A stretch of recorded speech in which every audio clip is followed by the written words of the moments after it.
Let's take a look at the former #1 overall pick and current Detroit Piston guard, Cade Cunningham. For this breakdown, I went back and watched every single ball screen possession of Cade that resulted in a shot attempt or a turnover. We're going to start with the three-point shooting, which was inconsistent last year for Cunningham. You see him miss this one as the defender goes under the screen.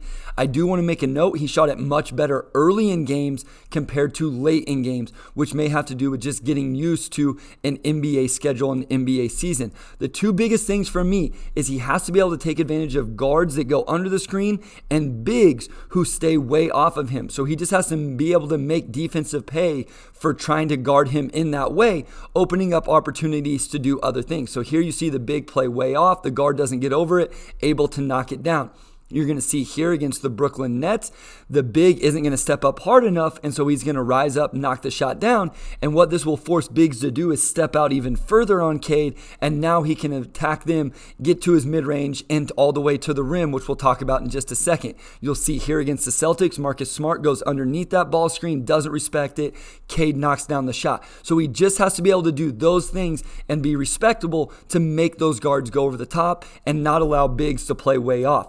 Another thing early in the season was when he got a switch, which we'll talk about more later, he wasn't able to get his shot off quick enough. As you see, a very good defender, Anthony Davis, knock that down. Watch the footwork on this one, how quick he snaps those feet into place and then able to knock that one down. It was against a guard, but I do think his footwork got quicker as he got acclimated to the league. And then also wanted to highlight this just little quick jab step. And it's not a step back that covers a lot of ground, but just a quick little jab step into that step back from three. But where he was really very good was in the mid-range. So here you see him going to his left, able to jump stop, even with the contest, probably a foul, able to knock it down. Here we're going to see something the Pistons ran a lot, the pass follow into the ball screen, going to his right, again goes to a jump stop. He can do it any way you want, left, right, jump stop, 1-2, you get a flat ball screen right across half court. I think this is a really tough shot, attacking downhill, but again, he gets the big backpedaling, able to rise up, knock it down. So it's the same idea with the three-point. These bigs are eventually going to have to start stepping up. Then he can attack them all the way to the rim. Late in a game here, going to his right, the big's off too far.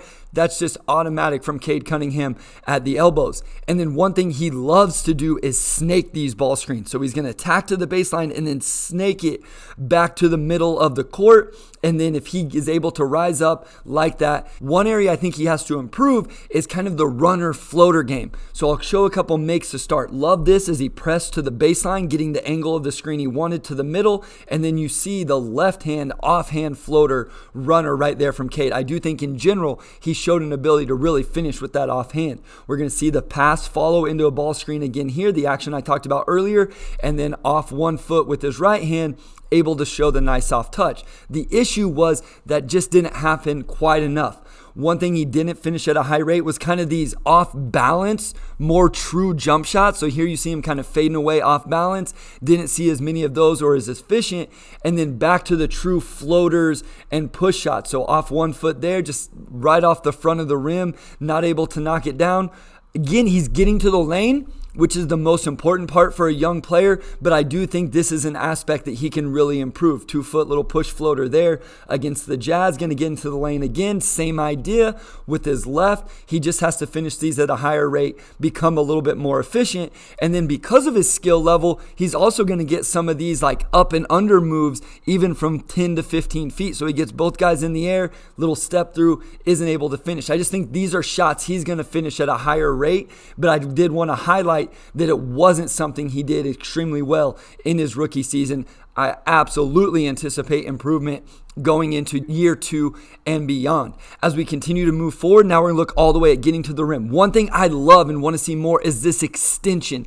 He's not like this high-level elite athlete. He's not a bad athlete, but not high-level like elite. So I think he can use his skill level. I love this little like running, high-release shot. Anytime he can use an extended finish, I think it's really good for Cade Cunningham. You're going to see it here with his left. Takes on some contact, and then it's almost like a little hook shot, running hook shot from Cade with his left hand there. And again, you see the nice soft touch. So I just want to see him use that more. See it here again against the contest, the extension out away from his body. And I think he needs to go to this even more to eliminate some of the block shot attempts and successful attempts from the defense. You're going to see him attack Mo Bamba here. And what I love this is the same foot, same hand finish. So on the right side actually goes off his right foot with the right hand finish. Real awkward for a defender to try to block that. It's a tough shot to be on balance and control your body.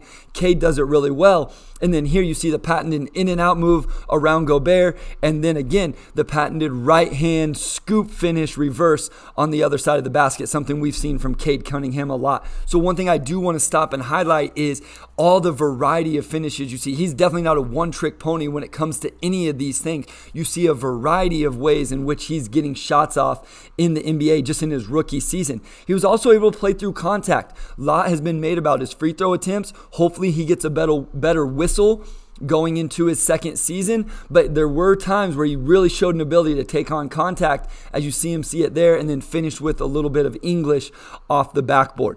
But again, there's areas for improvement. So really that extended finish, and I just think there was some shots he missed at the rim that I just absolutely think he's going to make. You see that one there? Here, I think he should have gone to the extended finish. He doesn't get this one high off the glass like I would like to see him utilize a little bit more.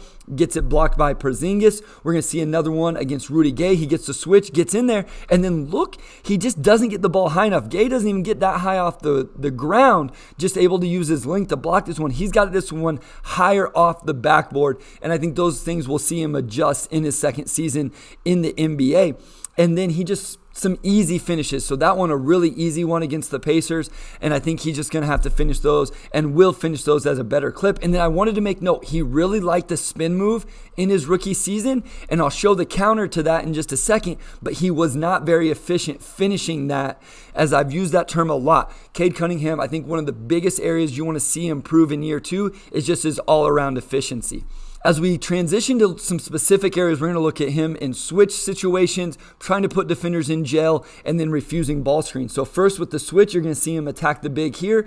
And this is just something I would have liked to see a little bit more. I thought at times he relied on just taking a pull-up jumper, but I want to see more of him attacking these switches. Here you see the counter to that spin move. He's going to fake it, and you see how much separation he was able to create as he goes to the fadeaway jump shot in that mid-range there. Again, going to get a switch, and then I've talked about this, just finishing these easy baskets, gets all the way to the rim, doesn't finish it, did create an offensive rebound opportunity, but those are shots I think he makes in year two and beyond. But here's what I was talking about. He gets a switch on Grant Williams. There was still 16 seconds on the shot clock. Would love to see him pull this out and really attack him, not settle for the three-point shot, especially until that becomes a little bit more efficient.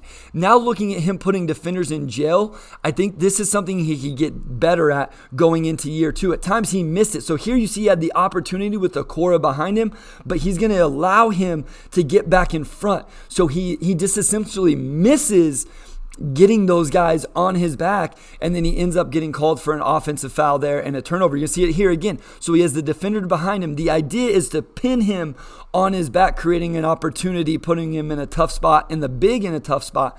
But he's going to allow the guard to get all the way back in front, ends up in a turnover. So I think that's something he can get better at. You're going to see an example here where he does it really well. So gets Buddy Hield right on his back, and then it allows Isaiah Stewart to set this highway screen, and then he gets all the way to the rim for a wide open layup. Perfect example of it right there. I just think he has to get better at it. And then here you're going to see him play with great patience, something very high level for a rookie, something that was really impressive for Cade Cunningham in his rookie season. And then finally, refusing ball screens. I think this is important to note because these guys start to cheat, go under, try to cheat over the top. And Cade did a really good job either setting it up or taking advantage. You see he gets the defender completely turned around there. Here, Mikal Bridges tries to cheat over the top of the ball screen. So Cade is going to refuse it, gets into that little mid-range, and you see him knock down that little push floater off 1 foot on that possession. So looking at it in general, efficiency is the key word for Cade Cunningham, whether it's from three, the floater game, even at the rim. I think the area where he was absolutely the best was those mid-range pull-ups. But I think it's important to highlight again just the variety of ways we saw him getting shot attempts, whether it was from three, mid-range, at the rim, putting defenders in jail, snaking the screen, refusing the ball screen, high-level stuff, and playing at the pace he does. Very impressive for a rookie, and I can't wait to see what he does in year two.